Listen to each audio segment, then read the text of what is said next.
Welcome back, folks. My name is LastKnownMeal, and today we're going to be talking about Stalker 2 Heart of Chernobyl. So in this video, I'm going to group all of the information we have about the game so far and put it into one video, so it's easier for everyone to kind of get the information on what this game is going to be about and everything that developers said so far.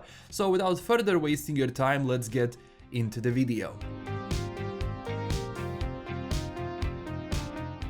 Stalker 2 Heart of Chernobyl is a single-player post-apocalyptic open-world shooter role-playing game developed by GSC Game World in Unreal Engine 5, offering, as they say, benchmark-level graphics achieved with cutting-edge technology and ultimate immersion using motion capture and photogrammetry to achieve the highest level of detail. As you can see by the first trailer they had released, this is the fidelity they want to achieve when it comes to graphics.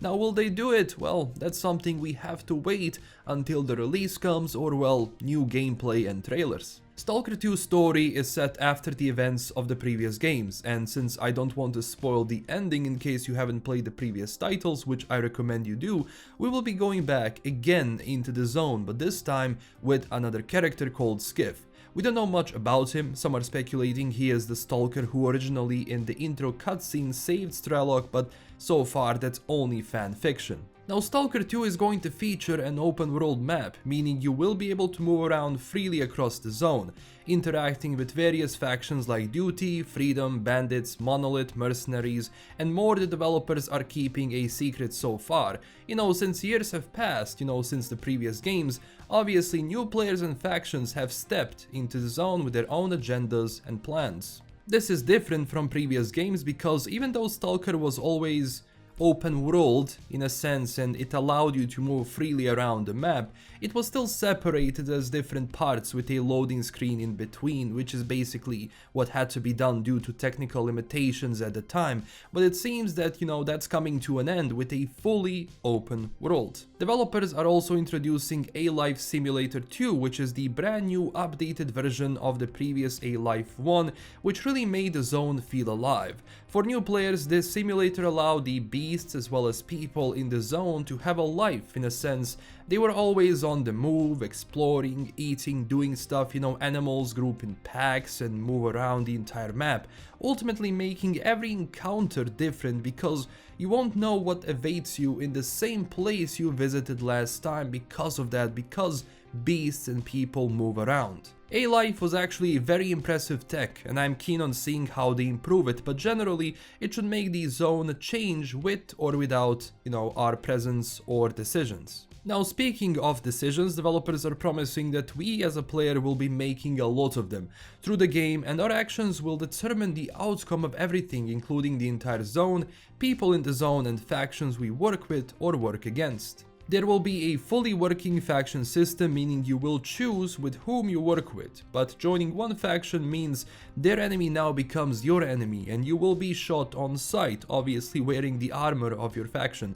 But every alliance that your faction has, it's also now your alliance as well. You can also avoid all of that and stay a free Stalker, meaning you have no affiliations with anyone. When it comes to the weapons we will use, developers said it will feature 30 plus weapons. Some we had a chance to see in the dev blog, including various weapon attachments that we had seen our characters switch in the gameplay trailer. It's also the same when it comes to anomalies and artifacts. We'll see a return of some of our favorite anomalies we can encounter on the map, as well as some new ones with various artifacts that we can sell or keep, which gives us certain bonuses and upgrades. For new players, anomalies are made from changes in the zone. They are deadly if you step in one, but using a tracker they can spit out an artifact, which is the reason why people go into the zone in the first place. They are very valuable and give you different bonuses. The game is also going to feature immersive survival mechanics like hunger, sleeping, bleeding, radiation that will have an effect on your gameplay. So besides weapons and ammo, having food and anti-radiation pills and vodka is a must. The zone will also feature full day and night cycle with different weather effects, hopefully including emissions as well. I believe those are the ones of the coolest features, meaning when a mission starts you have to find a place to hide or you will die if you stay out, no exceptions. It's also triggered randomly every day or two by the game or well by the zone. Besides that, modding was always a huge part of the franchise, therefore developers promise extensive toolkit that will help modders play around and create something really amazing. I mean, if you want to play older titles and you can't play the vanilla game, it's not for you or something, I recommend getting some mods that you can actually overhaul the entire game, sometimes changing stuff completely, including the outcome. And something that everyone is worried about and excited at the same time is the multiplayer mode, which is coming after release. We don't know what the formula behind is or how it's going to work, but the main game is single player only, so no online elements in that case. When it comes to the places in the zone, developers promised all of the familiar locations from the previous titles. I mean, we did see Rookie Village, NPP, Pripyat, as well as Duga 3, which looks magnificent in the storm, or this might even be an emission for all I know. The game is coming out on the 28th of April 2022, so far no delays, this is the current release date we have, so 28th of April 2022. It's coming out for Steam, Epic Store, Microsoft Store, including day one on Game Pass and Xbox Series S and X. Now, will it come out on PlayStation? I don't know. So far there are no plans, but only the release is exclusive, so there might be a possibility later on, but no official information so far.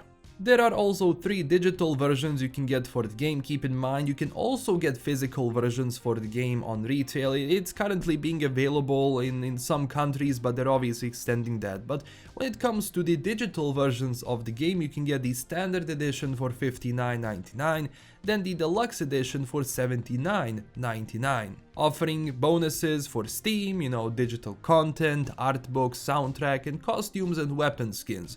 And in the Ultimate Edition for $109.99 you also get 2 story expansions and Season Pass, which is a bit confusing, so it seems 2 story expansions maybe in the main game plus the Season Pass with the purchase for everything else. I'm not a fan of exclusive content, but for more money, so I hope it's substantial later on and it's worth your money, but we shall see obviously once the game is out. Also, here you have the minimum and recommended system requirements, which is 1060 minimum or RX 580. And obviously for the recommended we have Nvidia 2070 or 1080 Ti or AMD 5700 XT. But I mean, looking at the graphics they want to achieve, I hope 1060 will run this, because I am not sure about that. But it all comes down to polishing and optimization, obviously. So Stalker was always the king of atmosphere, and they are aiming for the same feeling in this game as well. If you never played it, you have to experience it to actually know what I'm talking about. The game is difficult, brutal, and will strain you to the fullest extent, but that's what makes it so special. You never know what the zone will throw at you, and because of the A-Life simulator, it can be pretty much anything. Honestly, I'm excited about this game, and hopefully there won't be any delays so far. And this is everything we have about the game so far. Keep in mind, I'm very excited about this, so if you want to learn more about Stalker and everything the developers actually release, don't forget to click that subscribe button and hit the notification button so you can be the first to find out when I upload that Stalker video. Also, thank you everyone so much for watching. If you want to join our community and continue the discussion forward, you can also join us on Twitter and Discord. And huge thanks to my current Patreon supporters. This is LKM signing out, and stay classy everyone. Bye bye.